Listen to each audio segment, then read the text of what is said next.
Bonjour, moi je suis Rémi Merlot, donc j'ai 25 ans et voilà, je suis exploitant à Ternant sur l'Est de Ternant. C'est une ferme qui est en bio depuis 2019, donc enfin convertie en bio depuis 2019. On est sur une surface de 206 hectares exactement, avec une grosse partie irrigable, avec des terres de fond et des terres de groix.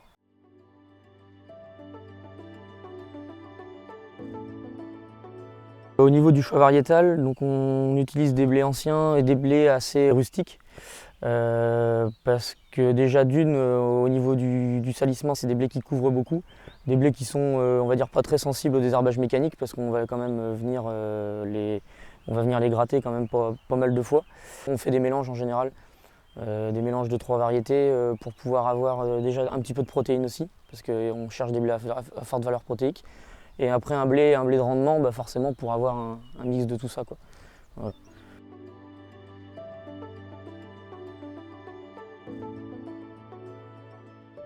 Donc en termes de préparation de sol, donc, en général, donc on va parler d'un blé derrière un tournesol. Donc on va récolter le tournesol au mois de septembre. À l'issue de ça, on va pas broyer les cannes parce que bon, chez nous, les cannes de tournesol, elles sont pas très dérangeantes. On va passer un outil à disque pour revenir mélanger un petit peu la matière. Et ensuite, donc on va passer un outil à dents 2-3 semaines après selon l'élevé. Et peut-être en repasser un juste avant le semis, c'est-à-dire une semaine on va dire avant le semis, pour pouvoir vraiment nettoyer les dernières levées. Le faux semis il est important, mais il faut faire aussi attention, parce qu'il peut être à double tranchant si on gratte trop et qu'on fait trop une terre fine. Forcément derrière on fait lever les dormances, donc il faut vraiment faire ça au bon moment, en bonne condition. Donc il faut vraiment passer s'il y a besoin. Si on voit que la parcelle est propre et qu'on a juste qu'on a fait un passage, bah, faut laisser tranquille. Et c'est le semis qui fera le boulot derrière.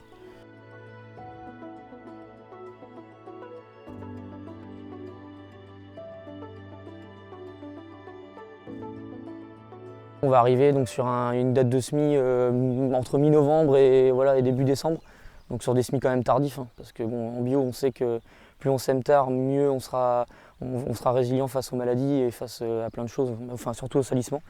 Et du coup, donc on va un semis combiné, donc un air rotative, ligne de semis voilà, traditionnelle, quoi.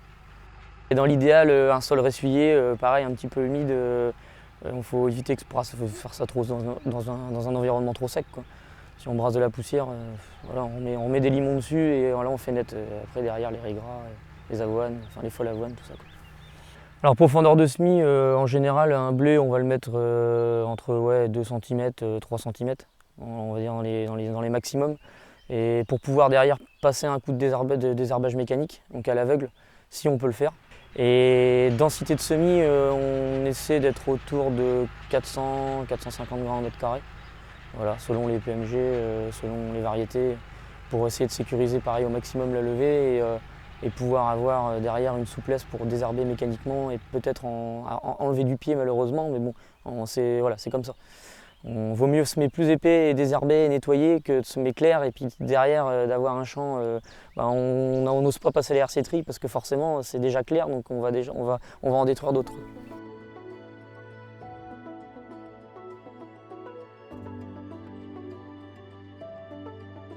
Donc par rapport au désherbage mécanique, donc nous on a des outils très simples, hein, c'est voilà, le RC tri qui est assez on va dire commun. C'est d'une dent de 9 mm je crois de mémoire. En général on va donc la passer peut-être à l'aveugle si on peut le faire derrière le semis. Donc là ça va être une bonne semaine, enfin entre 5 et 7 jours derrière le semis pour venir enlever les premiers filaments blancs qui sortent. Donc là, réglage simple, pas trop agressif, mais un peu quand même. Et surtout mettre beaucoup de vitesse pour pouvoir voilà, essayer de faire vraiment un bon désherbage, bon désherbage mécanique, quoi. Vraiment brasser quand même un volume de terre sans venir agresser la graine. Voilà. Et ensuite, donc le désherbage, on va continuer à passer de la RC tri en fait, jusqu'à la fin du cycle du blé. Parce que le blé c'est assez quand même résilient là-dessus, c'est une plante qui est quand même qui s'implante bien. Au niveau des passages, on sera avec le passage à l'aveugle entre 2 et 3 passages sur l'année. Mais en général, le premier passage quand la culture est levée, c'est quand le blé a 3-4 feuilles. Donc là, on va être sur un passage assez lent, avec une herséterie levée et les dents bien droites, de manière à ce qu'en fait les dents viennent peigner tranquillement la terre et viennent pas en fait agresser la plante en elle-même.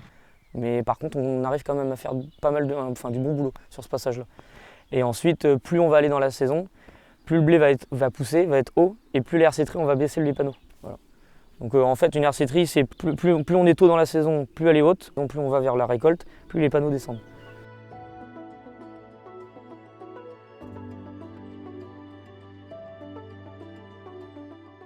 Alors la fertie, chez nous, on la gère quand même vraiment à la parcelle et aussi à la variété.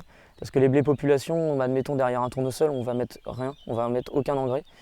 Parce qu'un blé population n'a pas besoin déjà d'avoir de l'engrais au pied, parce que sinon il va devenir très haut et il va verser. Blé moderne, alors on fait attention. L'idéal c'est de le mettre, tous les fumiers, donc compost ou fiente, avant le semis. Comme ça au moins on est tranquille et le cycle de l'azote fait son boulot en fait jusqu'au mois de février. Et sinon, si on voit que le blé, il y a un potentiel à emmener, il y a la météo qui est là, qui est avec nous, avec le blé est joli, bon, on va peut-être remettre un petit coup de fiente au mois de février, passer sur le blé, sortie de talage. Et là, bon, on va finir avec, je sais pas, entre 4 et 5 tonnes de fiente à l'hectare, quoi.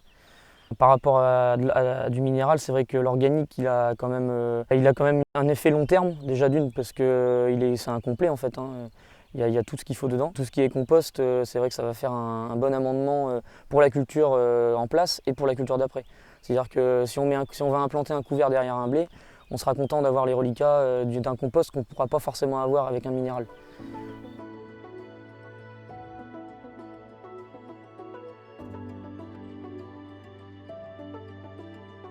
Bah après, les ravageurs, donc c'est le principal, le plus embêtant, on va dire, au semis, ça va être la limace. Donc la limace, c'est faire attention aux débris. Donc tout ce qui est paille de maïs, on va dire débris, si on peut les enfouir, c'est mieux. Après, on a quand même ce qu'il faut pour les traiter, hein. On a du Slux ou de l'Iron Max, c'est du sulfate de fer pour les limaces, donc c'est naturel, donc c'est autorisé en bio. Et ensuite, alors les maladies qui vont nous embêter sur un blé, ça va être la rouille, hein. Rouille, ça va être le principale maladie qui nous embête.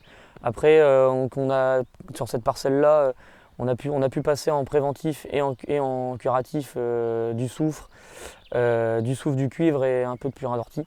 Voilà, et ça fonctionne, ça a fonctionné.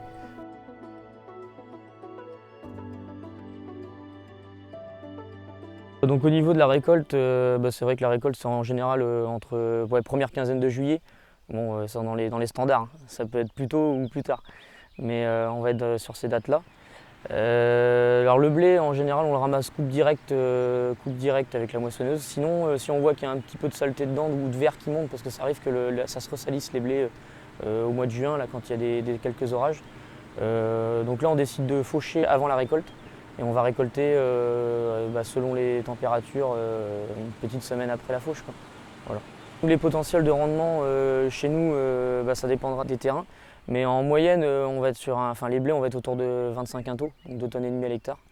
Bon, les très bonnes années, ça peut monter jusqu'à 35-40 et les moins bonnes jusqu'à 1,5 tonne, quoi. 1 tonne, c'est arrivé. Donc en fait, ouais, on a quand même un delta de 2 tonnes qui peut se balader d'une année à l'autre, quoi.